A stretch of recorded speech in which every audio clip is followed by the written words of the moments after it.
Xin chào tất cả các bạn đã quay trở lại kênh Sống ở Phú Yên. Hôm nay mình review cho các bạn món bánh bao rất là đơn giản và nhanh lắm các bạn ạ. Chỉ vài phút là có món bánh bao thôi.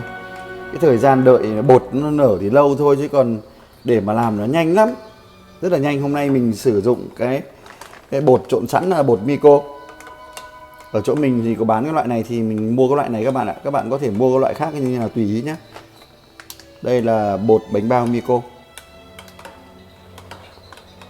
Bột bánh bao đó, loại này có men này, khối lượng 1 cân này, bột trộn sẵn hàng đầu Việt Nam, công nghệ và chất lượng Nhật Bản. Ôi trời,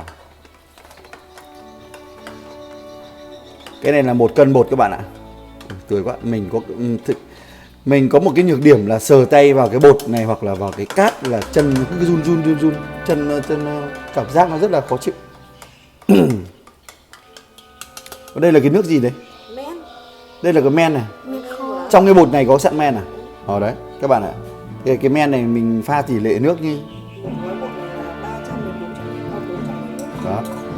Một cái gói bột men này là 400ml nước các bạn nhé. Bột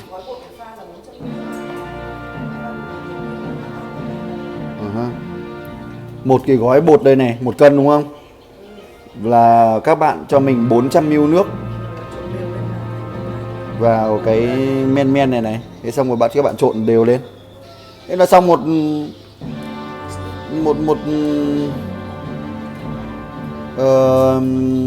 cái loại bột bánh bao ngon luôn rồi. 400ml nước các bạn nhé. Các bạn ơi, cái này thì nên đong đếm thật kỹ, không làm bừa được các bạn ạ. Cái lượng nước ấy, cái này thì mình sẽ phải review theo đúng công thức của nó, chứ không lại bảo là cứ thích thì cho vào thì là nó sẽ không ra là cái vỏ bánh bao như ý đâu các bạn ạ.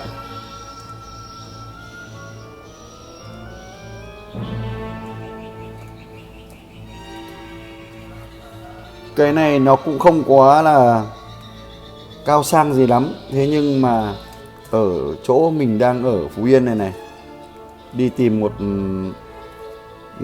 hàng ăn sáng ấy, mình đang ở vùng quê mà, để mà thay đổi thì nó rất là khó. Thế còn mà đi kiếm một cái hàng bánh bao để mà ăn hợp vệ sinh ấy thì lại càng không. Vì chỉ có ra siêu thị thì mua 1-2 cái, nhưng mà thực tế ra là nó đắt. Mình không có đủ tiền để mà ăn so với việc ra ngoài đấy, cho nên là mình tự làm lấy cái bánh bao mà theo cái nhân của mình. Đó, nó đắt lắm. Chỉ thôi mình tự làm lấy ăn cho nó kinh tế mà nó đảm bảo vệ sinh các bạn ạ. Thì hôm nay mình đang review cho các bạn cách để làm bánh bao làm sao một cái mà nó ngon nhất, mà sử dụng cái loại bột gì và như thế nào. Thực tế là hôm nay mình thấy cái bột này nó hợp lý đấy. Mình review các bạn đấy, chứ không phải là mình quảng cáo cái bột này đâu các bạn ạ. Không phải là mình được tiền để quảng cáo cái này đâu. Hiện tại đây là mình thấy cái này mình ngon rồi thì mình đăng lên thôi, chứ cũng nhiều khi kéo nhà sản xuất người ta nhìn thấy cái này thì người ta bắt gỡ xuống thì lúc đấy đành phải chấp nhận đấy.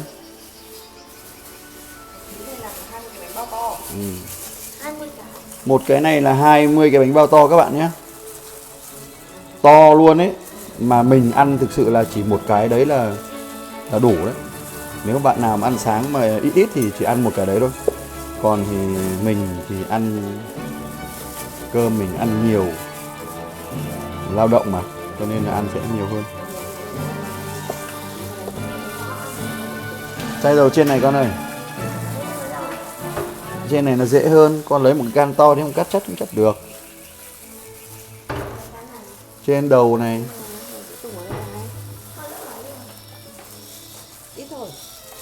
Cái đấy con chắc ít mà nó uẩn đấy là thôi đấy. Cho dầu ăn. Khoảng 2 thìa dầu ăn này các bạn ạ. Đấy. Thìa mỏng mỏng thì 3, nhưng mà cái thìa nó đấy.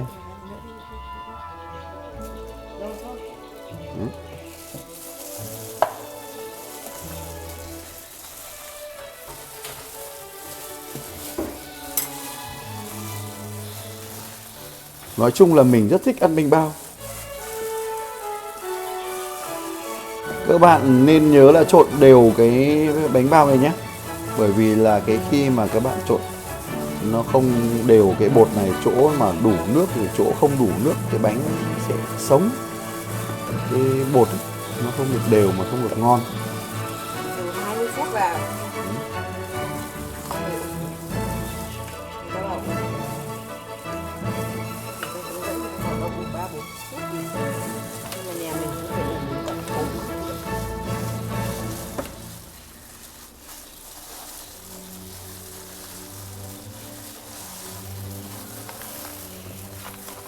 Theo hướng dẫn ở trên cái bì này thì người ta nói là ủ nhào bột mạnh tay 25 phút.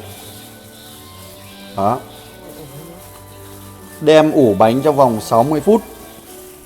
Hấp 15 phút tùy ý. Thế nhưng mà các bạn ạ, nhà mình ủ 4 đến 5 tiếng thôi nó mới ngon. Chứ còn ủ 60 phút thì chưa ngon. Theo cái khẩu vị nhà mình là chưa được ngon. Thế còn các bạn có thể ủ 60 phút theo nhà sản xuất hoặc như nào đấy thì tùy các bạn nhé. Thế còn là của nhà mình là trộn 20 phút, ủ là 4 đến 5 tiếng. Thì để 4 đến 5 tiếng đấy thì sau các bạn sẽ xem là cái vỏ bánh bao nó như thế nào. Và những cái lưu ý khi hấp bánh bao như thế nào thì mình cũng sẽ lưu ý cho bạn khi mà hấp để làm sao cho bánh nó ngon. Thì các bạn cố gắng xem đến cái đoạn mà mình hấp nhé. Còn đây là cái đoạn ủ và nhào bột.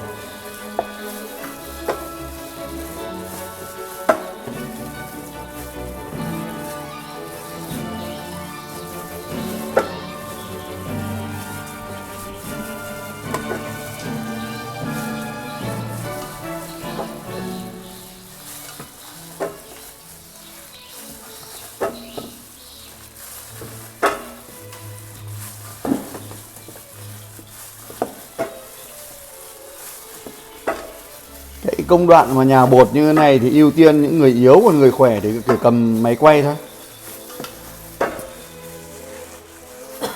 Người yếu thì nên nhào bột, chắc là bột nó sẽ đều hơn.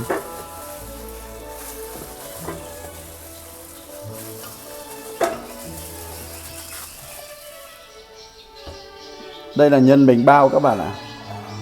Mình làm bằng thịt đấy, thịt xay, hành tím, hạt tiêu, mì chính, muối, một chút mắm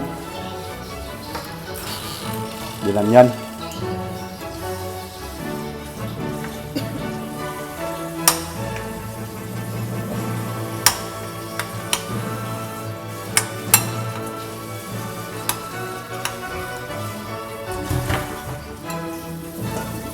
Trộn đều nó lên các bạn. Đây là món thiêu thể thống, có nghĩa là nguyên liệu không thể thiếu các bạn ạ. Thiêu thể thống không thể thiếu trứng cút. Đấy, trứng con chim cút cút đây. Ở Phú Yên mình nhiều chim cút rừng lắm các bạn ạ. Nó to lắm. Nhiều khi đi rừng thấy nó bay lên vù vù ạ. Đây là nấm hương. Còn đây là mọc nhĩ các bạn ạ. Mọc nhĩ nấm hương các bạn ngâm xong rồi rửa để nó sạch xong mình rửa sạch, ngâm cho nó nở ra đã. Đó, mình để ở đây.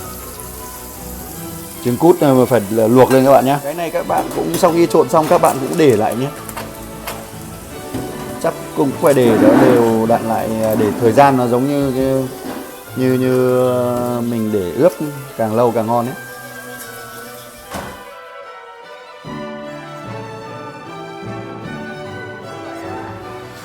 Sau 5 tiếng ủ bột, em đã cho ra lò được cái bánh bao đầu tiên đây các bác. Đó, ta dàn đều cái bánh nhá.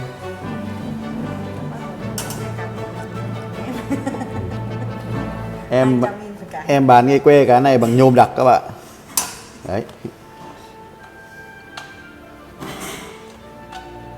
Cái cây quê cá này thì em bán. Bởi vì em cung cấp cái nhôm đặc này. Hôm rồi là không có cái gì để làm cán, em cắt luôn cái thanh ở nhà em ra. Thanh hàng em làm nó nhẹ lắm, bằng nhôm mà, nhôm đặc. Một cục thịt. Đó, nguyên liệu gồm có đấy, một cục thịt này, trứng cút này. Đó. Rồi còn cái phần mà làm sao để cho nó đẹp một cái bánh bao thì nhà em vẫn chưa khéo tay được các bác nhé. Các bác thông cảm. Đấy, em chỉ quay nó như vậy thôi. Đó. Kéo được mà mình không phải đủ kiên nhẫn. Ra làm nó phức tạp quá rồi em làm cho nó nhanh. Túm như này này đấy, Người ta túm nhanh lắm. Đấy. Cũng có trứng cút như bình thường. Nhân bột này. Em làm cái thịt sống này xong em hấp lên là nó ra cái nước nó vừa ngon, nó ngấm vào cái bánh bao các bác ạ. Ôi em thấy mùi em đã thích ăn rồi.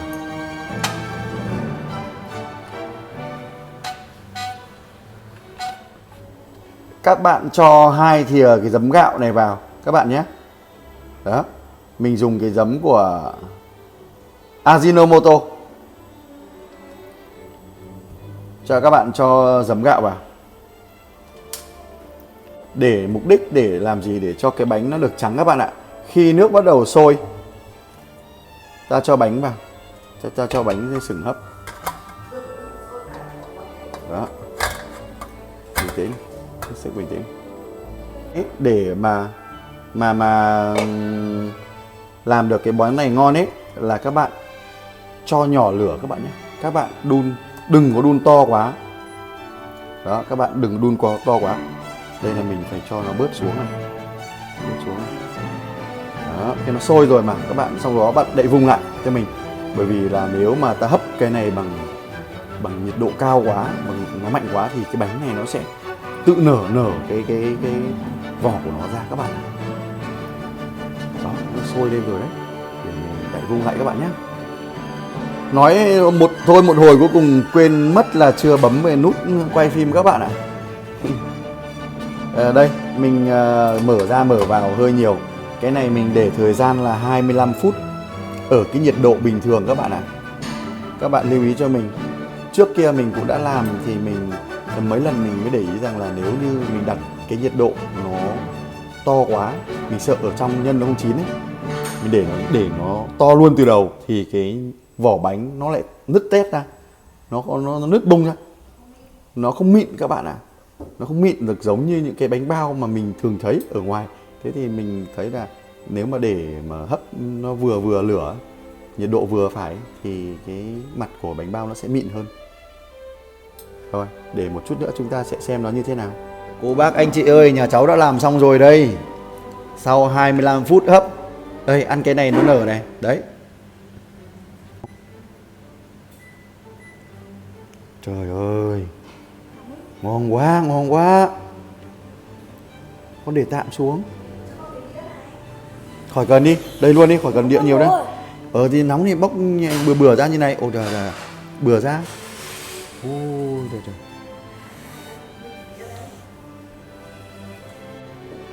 Nào, cho bạn này bạn đi xốp tơi. Thơm, ngon lắm. Đây các bác ạ. Ngon lắm. Cái thịt ở trong nó chín, nó ngon, bỏng quá. Bừa ra đây xem. Đây các bạn. Thơm ngon lắm. Đó. Cái nhân của nó bỏng quá. Vừa mới vớt ra xong. Đấy, còn hơi nóng. Bỏng quá các bác. Siêu nóng. Tiết mục làm bánh bao của nhà cháu đến đây là hết rồi các bác ạ. Các bác cho nhà cháu một like, một chia sẻ nhá, để động viên nhà cháu nhá. Xin chào và hẹn gặp lại ạ.